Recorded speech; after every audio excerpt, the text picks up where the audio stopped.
Well, Joel, thanks so much for having us here today at East Grove Farms. It's like such a beautiful place up here in Iowa. And I know that your family has owned this farm for a really long time. Can you tell us a little bit about the history and the transition of this farm from more traditional agriculture to what it is today? Yeah, well, sure. It's a pleasure to have you, Terry and Heather here.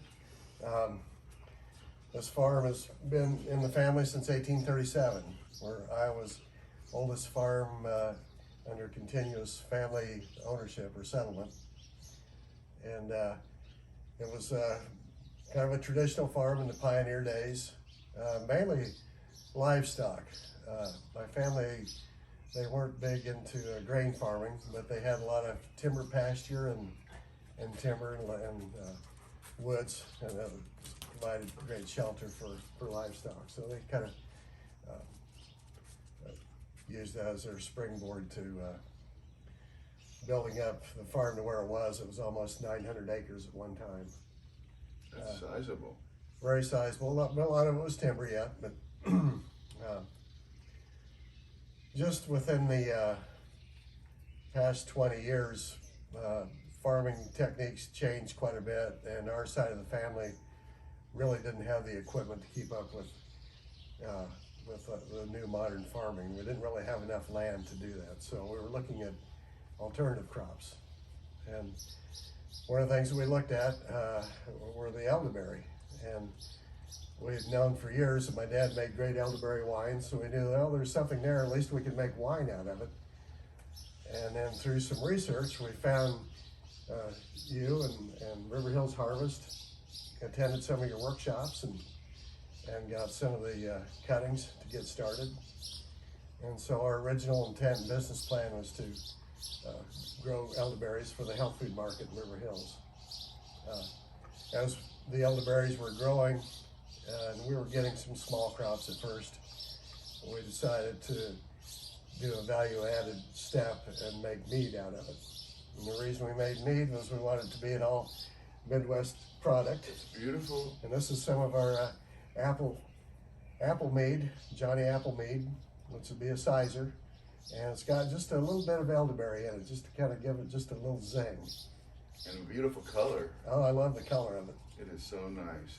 So I know you grow a lot more than elderberry around here too. You have other things that you make your meads out of, and some historic old plants. The green gage plums have been here since the 1800s also, haven't they? Yeah, well, the pioneers got here in 1837.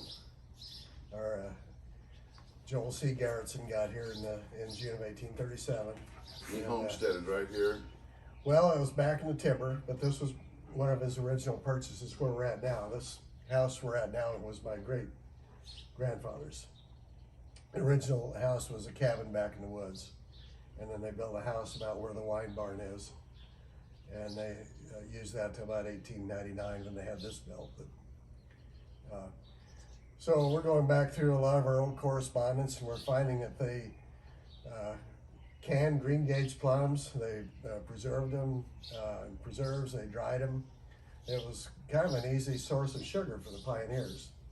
They couldn't buy, a lot of times they couldn't get cane sugar.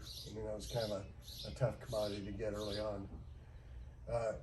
The green gage plums were interesting in that they've been propagating themselves along our fence row down the road here for all this time. So as far as we know, they've been around for at least 150 years. That's a long time. So we're keeping them going. We take cuttings off of them and or grow them from seed. And so we have probably, I don't know, maybe 10 or 15 new green gage plum trees. And then we have some that have been there for at least 40 years. They've been kind of repropagating themselves in our wood pile. So of all places. But So also, I know you do the mead, and that's great, but you also have music festivals, and you are a musician yourself, and you love to play here. So tell us about that part of your business and life. well, that's something that we've always loved to do. My kids are musicians. We love folk roots and blues music. We enjoy having musicians come up here, and we kind of got the idea from some of the old workshop and elderberry festivals that you guys had down in Hartsburg.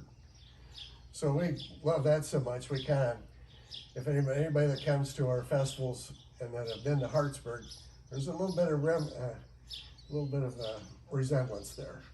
But it's just fun. We love having musicians of all types come up, and it's just a fun thing to do.